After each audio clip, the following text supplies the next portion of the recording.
Čaute kamaráti, kamarátky. Ja som Ondrej z Košic, hej, a ja som taký duchovný človek. Ja verím, že každý má toto, čo si zaslúži, hej. Že keď na Slovensku je korupcia, takže si to nejakým spôsobom zaslúžime. Nahrávam tu, aha. No, takže si myslím, že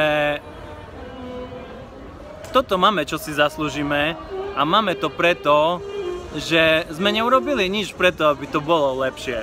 Hej, to je taká logika proste. Je to také, aké sme si to zrobili, kamaráti, kamarátky, hej. No a ja som teraz v Jeruzaleme, hej, tu pri Zlatej brane. No a vydal som sa po stopách bojovníka proti korupcii, hej. Dal som si požiarnickú prilbu, lebo téma je horúca.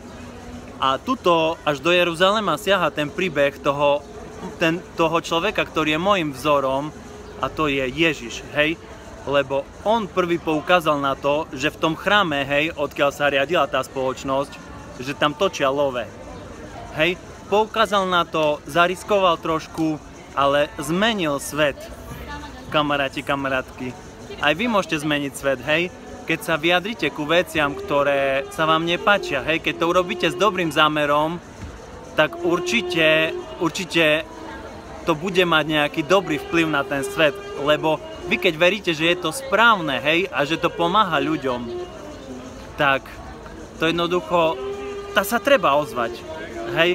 A práve preto ja robím toto video, lebo si myslím, že je dôležité ísť, rozprávať sa o tom, zapojiť sa do spoločenského diania, hej. Máte možnosť jedinečnú 5. júna ísť do Košíc, hej, na taký akože pochod, hej. Či bude protikorupčný a či bude veľký, to závisí od vás, kamaráti, kamarátky, hej.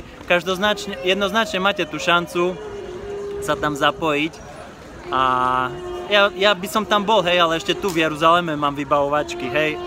No, takže určite choďte a zrobte, prosím vás, zrobte pre mňa video, hej. A keď bude dzivať toto video, tak dám ja na svoj kanál. Hej, a spýtajte sa tam ľudí, že či sa stretli s korupciou, alebo že či fakt neexistuje, hej. Čaute, Ondrej z Košic, Jeruzalem.